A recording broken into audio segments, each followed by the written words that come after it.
and gentlemen. Welcome to the 7-Figure Fashion Business Podcast, where we talk about the fashion industry and how to get your fashion business to 7 figures. From manufacturing strategies, cut and sew designers, to fashion hot topics and the latest fashion trends, I'm your host, Monique. And I'm your host, XYZ. And let's jump into today's episode. Hello. Hey. Welcome back. Welcome back to TV land. I had a vision. You had a vision of Us on TV. us on TV? Mm-hmm. Okay, what was we doing?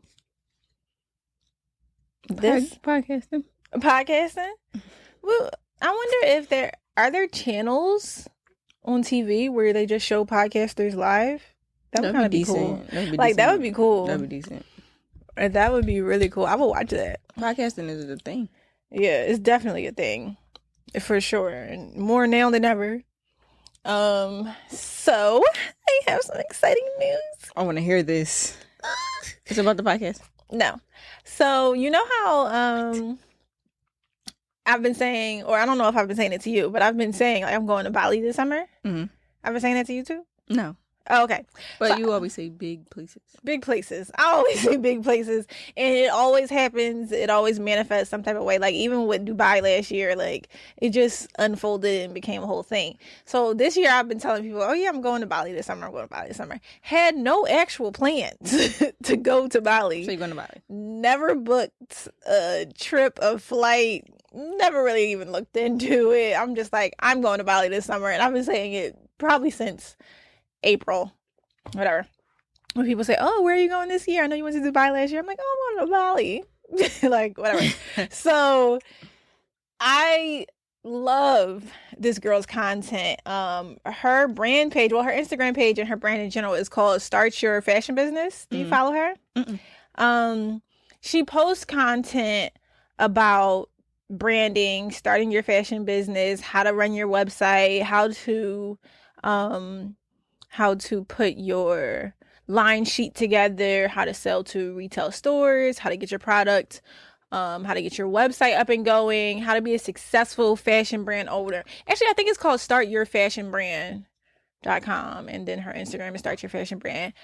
She has really good content, and I love following other fashion designers and fashion coaches and teachers to see what everybody's doing, see what they're teaching, what their strategies are, and kind of aligning it with whatever I teach my community, the girls that come in my store, my interns, my seamstresses, and kind of cross examine like, okay, what are the other current fashion coaches teaching? So I've been following her for a while, and I engage with her content a lot, and I saw that she's having a fashion retreat in Bali the last week of August. Oh, wow.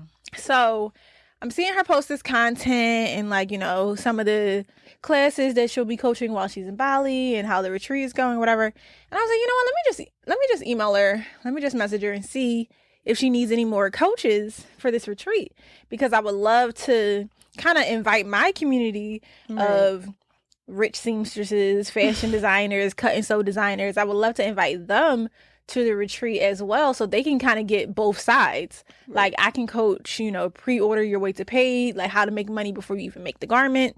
And she'll be coaching, how to get your brand in stores, how to get manufacturers in China to make your brand, how to do all these other things to set up your fashion brand for success. And she said, yeah, she does want another mentor to be there, and your girl is going to Bali. That is decent. Isn't that decent? Round of applause. Oh, let me hit the button. Let me get the button. Let's see if it's the right button. Oh, there we go. Okay. I can't even hear no more. Congratulations. I can't hear nothing. Yeah, so I'm excited. That is decent. For why Bali?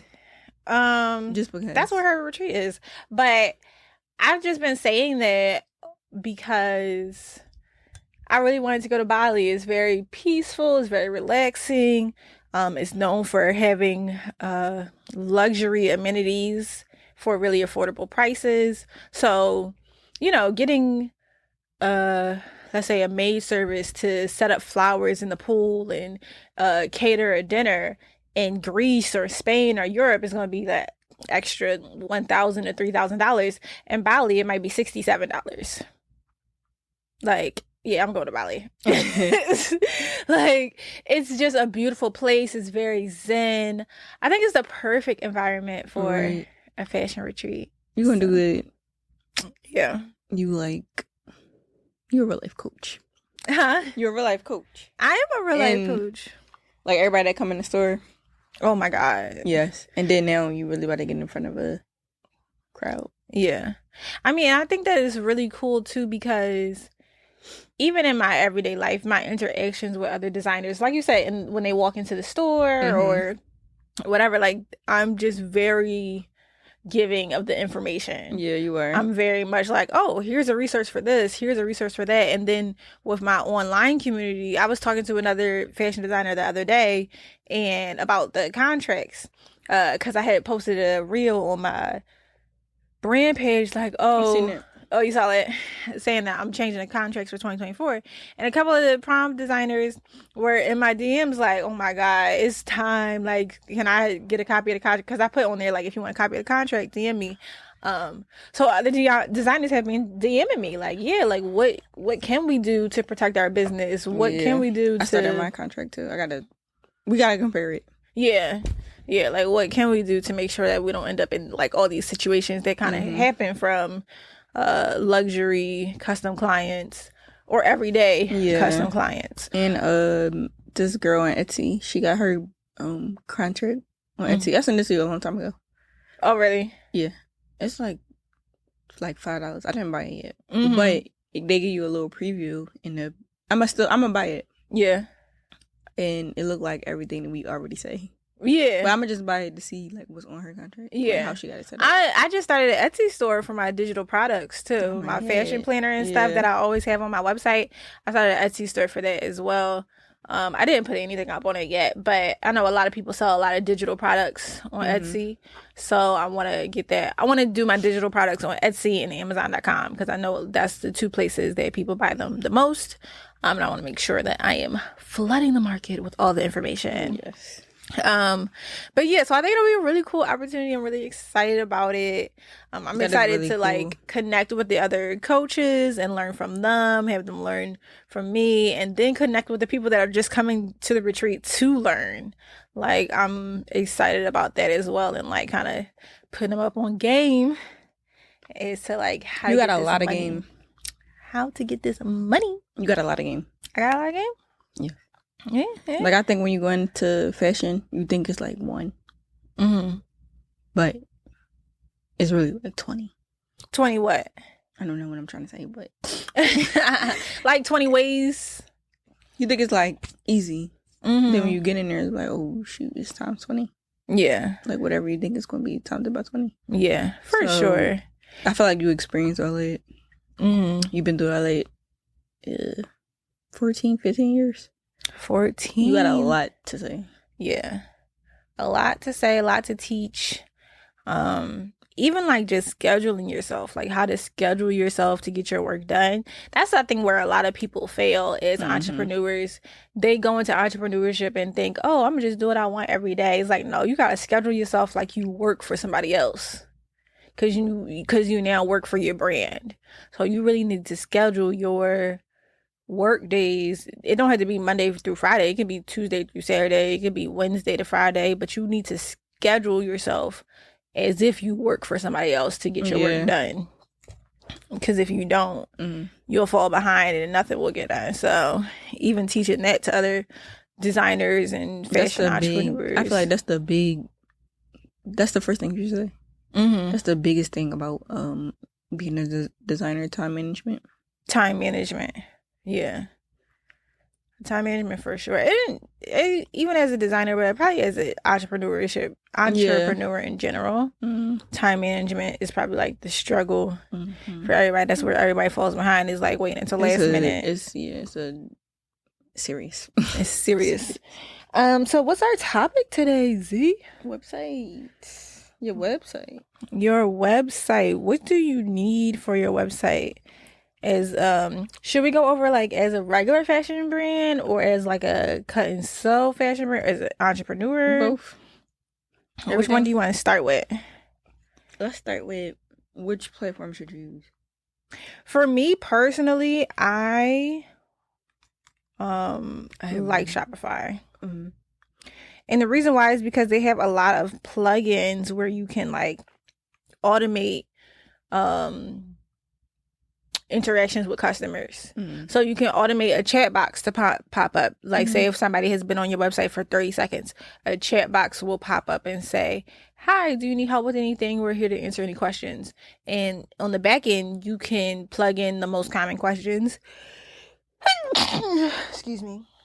Sure. Thank you.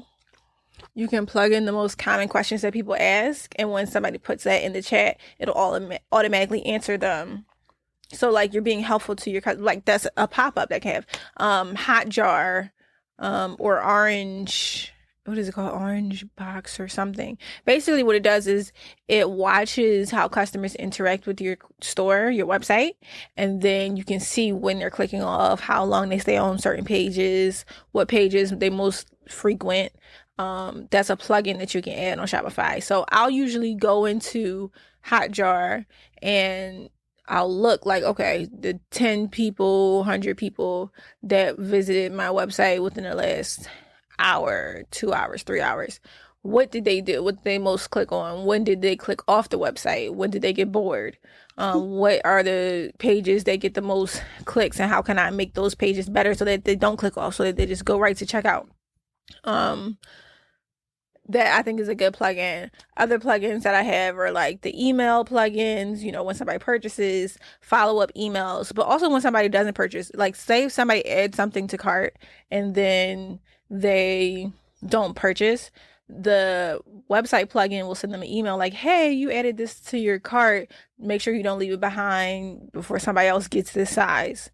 Now we might have 100 mediums already in stock, but the email is going to say, "Make sure you get your size while you can. I know you added this to cart. Here's 3 other items similar to that you might also like." That's a plugin. But all these little plugins, especially for me, and I think for most businesses, help them generate more sales. So for me, Shopify has been the best one. And I tried Squarespace. I had them for a long time. And I just feel like Shopify was a lot better. And from what I've heard other entrepreneurs in the community kind of talk about, it's been mostly Shopify that they've been converting to over the past couple of years. Yeah, it's like everybody converting to Shopify. I had Shopify, and I moved to GoDaddy because they allow you to add consultations. Like if I upload a product to my website, it's not going to say add to cart. It's going to say book consultation for this design. Okay. So that's why I really, really just decided to go with them so we can, because some stuff you can just buy. Some stuff is more so like easy. I don't really need to talk to you about some designs. But some designs is like, okay, we need to sit down. We need to have a contract. Like, and then they allow you to do Zoom calls. They do have the chat box on there that you said. They got the dashboard. They tell you everything, like basically everything you said too. Right. They have GoDaddy has a lot. What else did they have? I don't know. So I'm trying out GoDaddy. However, I'm still gonna keep my Shopify because I didn't like that. So my brand is called allattention.com. And I try to buy my domain. Well, I try to get my domain. And they're trying to charge me $1,200 for my name because of because it lapsed? Because of the word attention. All the attention. It says something like this is like on Google. But I'm confused. So So all your website is available, but but it's for sale. No, I don't know. Probably it's all attention. It's allattention.com/GoDaddy. You know how? Yeah. I'm trying to get that off. Mm-hmm. So when I typed it in to buy my domain, it said $1,200 something. Okay. And then allattention.net, allattention.org is $11. Right. So I YouTubed it, and they said that they literally do that. So they were saying don't use GoDaddy because they're trying to scam me. I use GoDaddy for all my websites. But usually, so basically what will happen is somebody will buy a website name that they think is a hot name, and then they'll resell it. Like, so they bought it, let's say alltheattention.net. It's not bought yet. No. Yeah, it is. So alltheattention.com was also $11. Then somebody buys it and puts it for sale for $1,200. So they can make a profit off of whoever wants that name. Oh, okay. Because I typed in allattention.com as nothing. Yeah. Oh, okay. That's what they were saying. I also have products like that. Like, I'll resell the whatchamacallit. Like, I buy random websites. Side note, this is another hustle. I have a lot of ways to make money, I tell you. Yes. I be in the loop. Like, I can find 10 ways to make money from one thing. So back when I first started buying my website names, I found a group that was about selling website names. So then I started to buy popular names and resell them. So if I buy cargirl.com, basically, like, and I promote it to women who love cars. If I buy cargirl.com for $9.99, I'll put it up on the website. That's what they did. It's $1,200. So that if there's a car brand or a group that comes out with the phrase car girl, if their brand is doing well enough, they would buy that domain name for that price. Yeah. Wow. They got me. It's a business. They got me. It's a business. So I always buy, like, any name I can think of that I might want to have a brand like that in the future. I buy it. I'm not buying it. I buy it for $9.99, $8.99, $7.99, so that nobody can ever have it in the future. So you gotta figure out another way to spell it, or like I'm gonna do allattentiondesigns.com. That's literally what that's just so long. Yeah, but that's literally what my LLC is. Okay. Can you do A D I probably might buy it because I want all attention. I want that so bad. ATAdesigns.com. That way it's less words. Like all the attention ATA. I'm gonna just do all attention. Yeah. Okay. I want allattention.com so bad, but yeah. $1,200 now. Right. Yeah. I'm like, what is going on? Yeah. That's expensive. .net. .org. No. Mm-mm. You can't do none of the other dots. Because that's just like... .co. And then people will go and put .com by accident. Like, you gotta really push it if it's .co. Is .co available?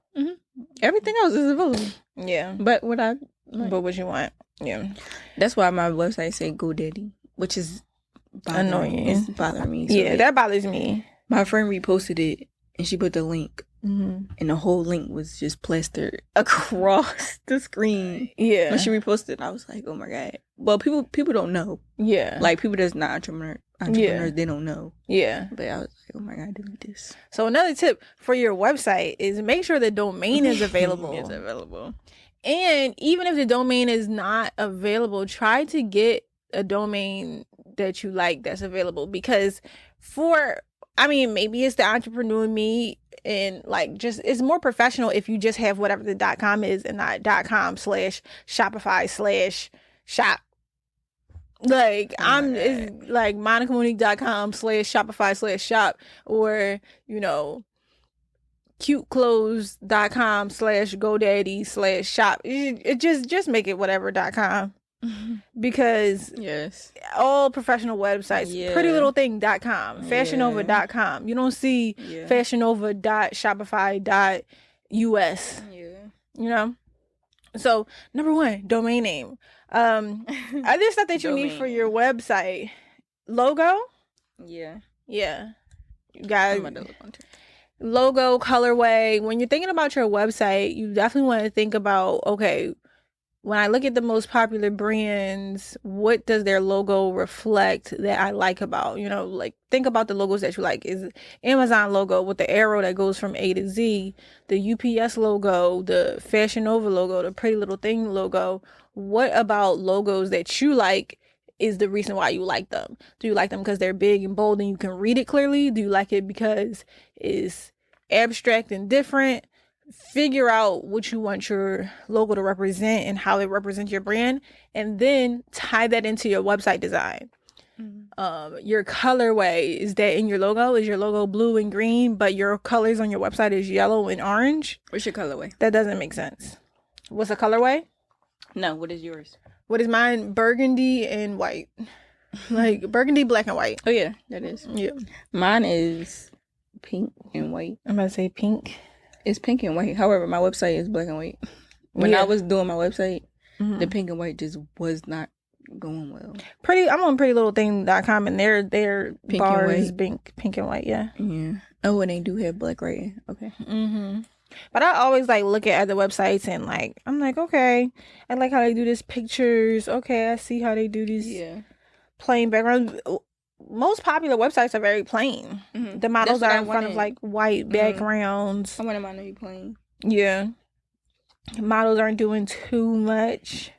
I like that the Pretty Little Thing website that I'm on right now, like they kind of went away from the plain white backgrounds, and the white in the background that they have is like gradient.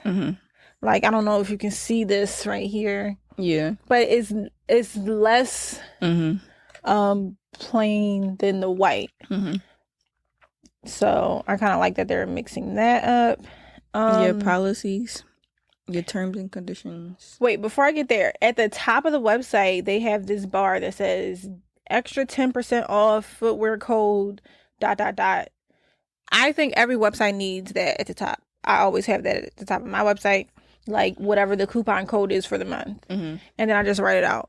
Or I'll say, if you're looking for the coupon code, sign up for our text list so it can be sent to you, depending. But yeah, go ahead. What were you about to say? I said policies. A little far away. Policies, terms and conditions. In the bars, in the menu bar, you need a policy with terms and conditions. Your shipping policies. You definitely need a policy bar in the menu. For your menu items, I think you need shop. Then shop about whatever your clothing collection is. So women's clothing, and then the drop down from the women's clothing needs to be tops, bottoms, dresses, purses, whatever those things are. And then you need policies as far as like return policy, shipping policy. Additional for me, for my website, I have another bar that's size chart. So for mine, you can't see the size chart on every page. I like when people have the design where you see if you scroll down on every page, you'll see the size chart. I might add that to my page later. But for right now, it's just a clickable bar on the menu. Mine is in the size. Like when you select your size, the size chart is down there. But I want it to be... I like that though. I want it to be in the picture. Cause like on Etsy, like you click on a product and then when you swipe, it literally tells you the size guide or like the colorways. Like it tells you everything in the picture. Yeah. People don't always read the description. So I want to switch that. Okay. I want to switch my size guide to be something way better. I like that. And I think each design, because every fabric is different. So I think the size guide going to be different depending on the design. Okay. What else? Okay. I'm just on a Pretty Little Thing.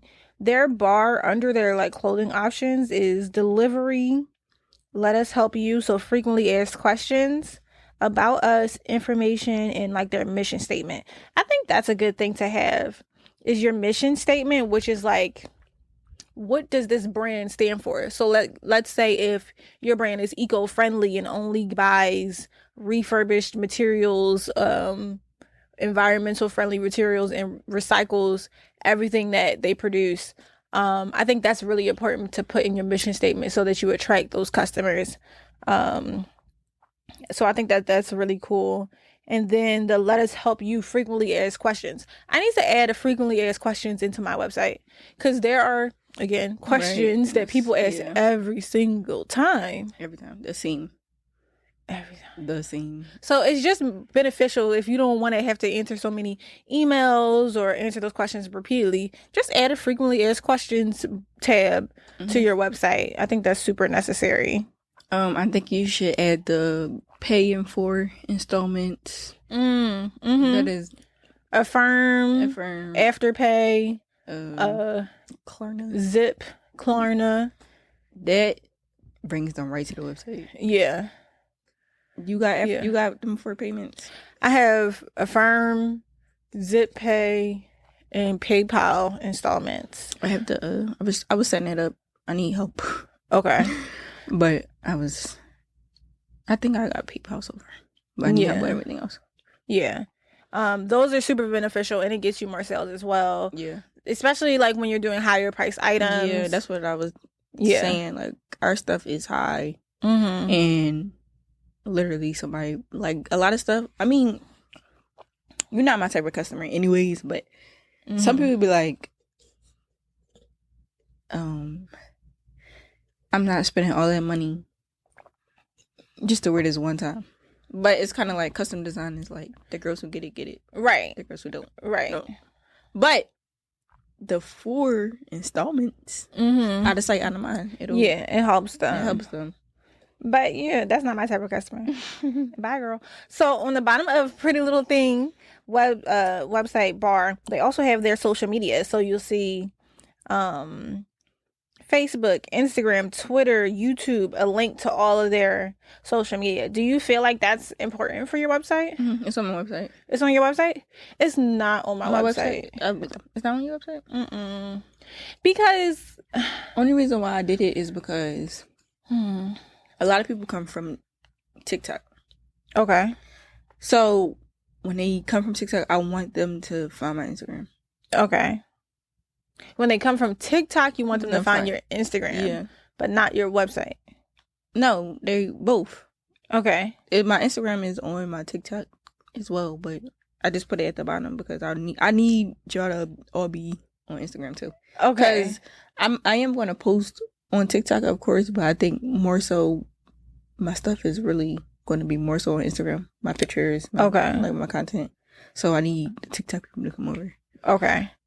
What about YouTube and Facebook? They have that on there as well. When I start my show on YouTube.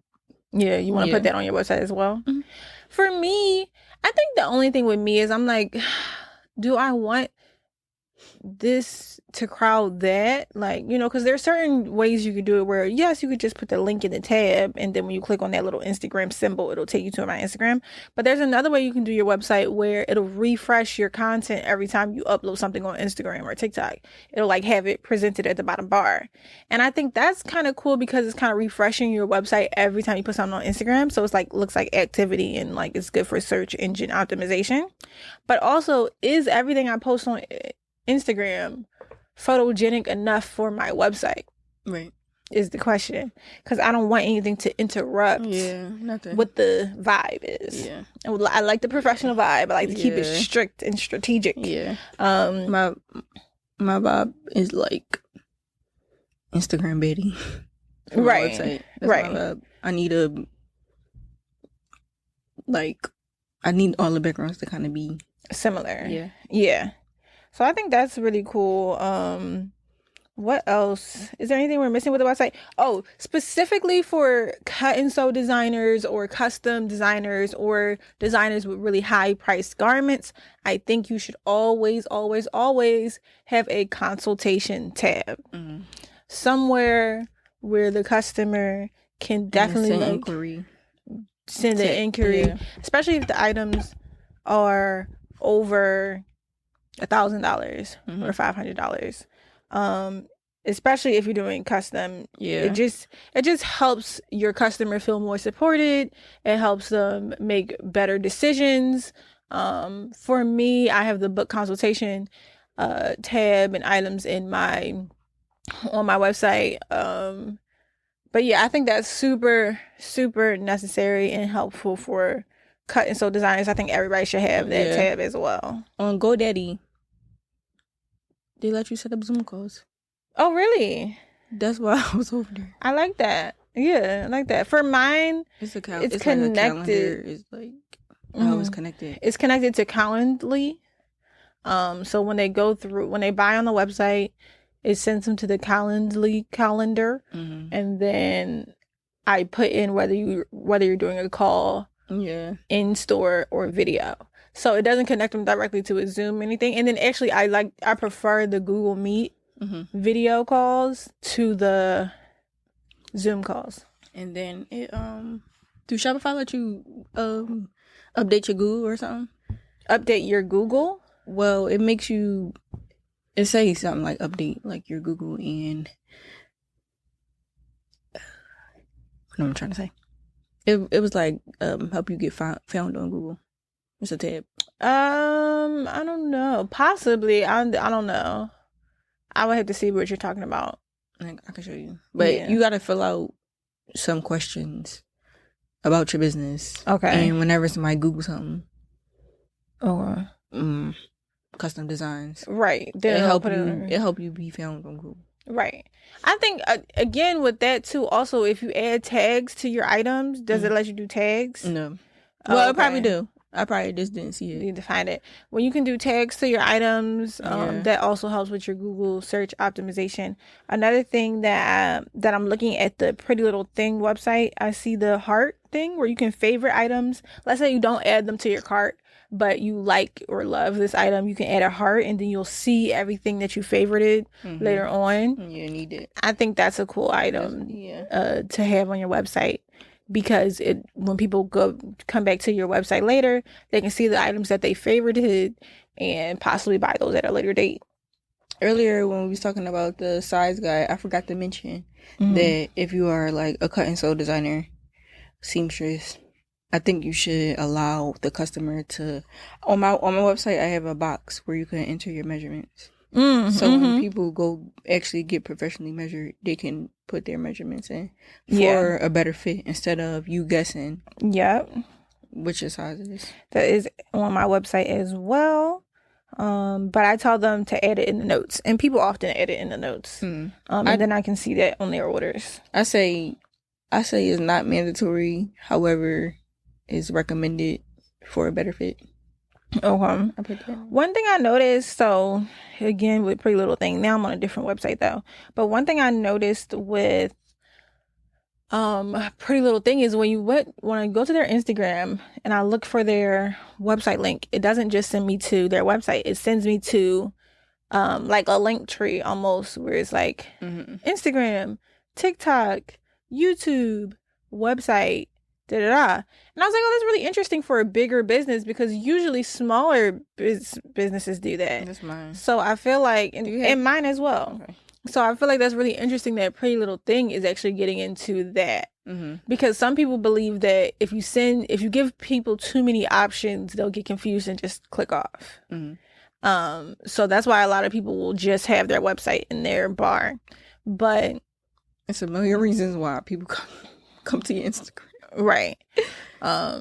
So yeah, I thought that was pretty cool. Now I'm on Laquan Smith website and I was looking, but his is super. Shout out to him. I love the Beyonce piece. Yeah, that was really cute. He has a shop classics and explore, and he has on his website he has the different line sheets. So like his spring summer collection. I hate those kind of websites.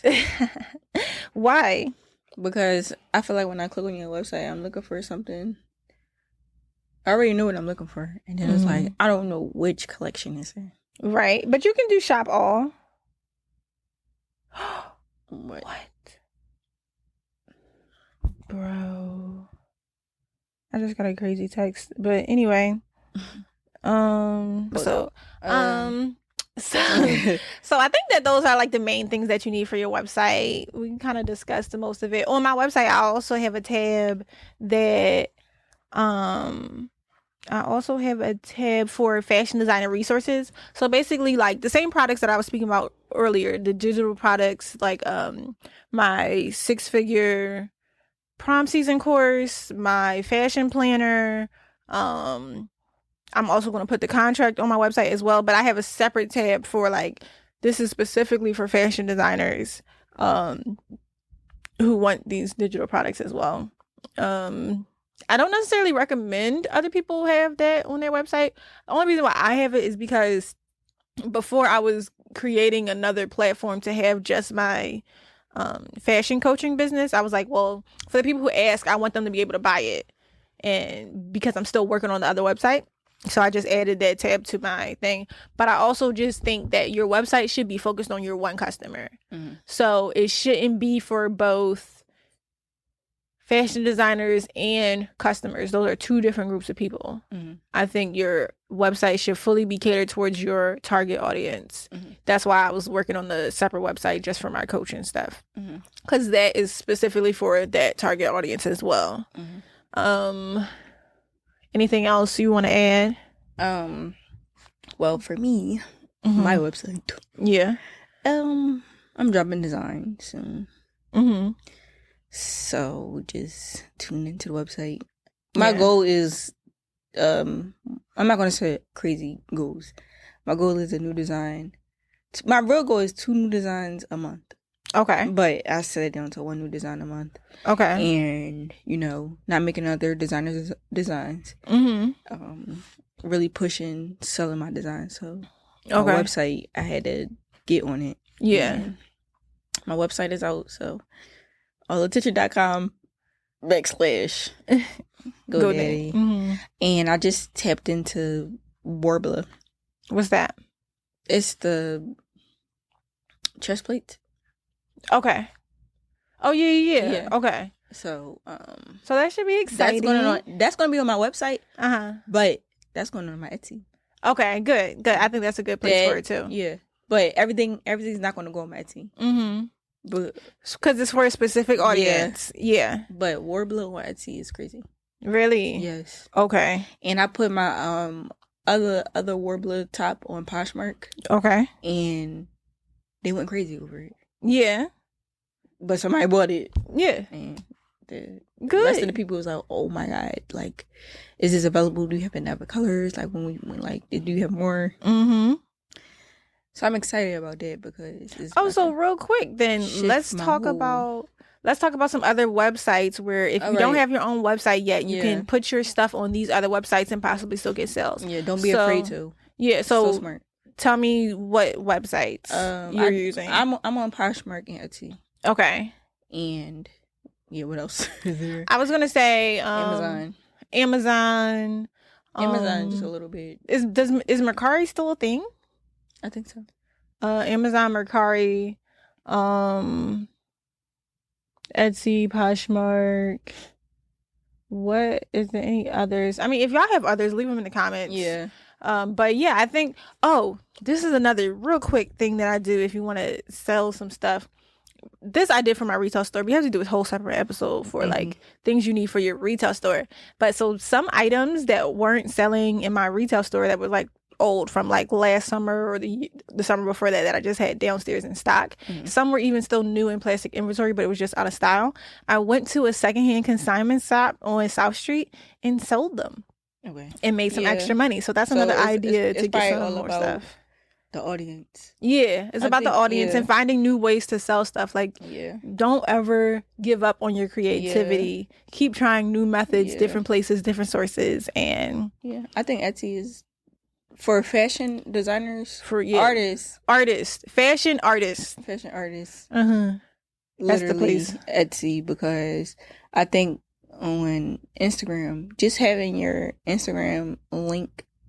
Just having your website link in your Instagram bio is just linked to only your followers. Right. And it's like promote so that these people can I'm reminding these people to click on our website. However, people Google, I need a red shirt. Right. And Etsy promote that for you. Etsy is a marketplace. Yeah. So Amazon is a marketplace. Yeah, they'll promote it for you. Yeah. Poshmark, they'll promote it for you. A marketplace. Well, you'll find not just your customers, but other people's customers as well. But all right, guys. So we're gonna leave it there. We had a crazy day, and this was actually a really good episode. This was a really good episode. I'm excited. I'm happy because I was like, let's just do content, right? But she was like, we're gonna record it. I'm happy we still record it. All right, guys. So make sure you count your blessings before you count your money. Bye. Bye. All right, you guys. So if you want to join me on the retreat I was talking about in this episode, go to startyourfashionbusiness.com, click on the Bali retreat, and use code 7FFB. If you want to learn from like-minded women who have been there, done that, had success, and you are a fashion brand owner or fashion entrepreneur, this is the retreat for you. And I'll see you there.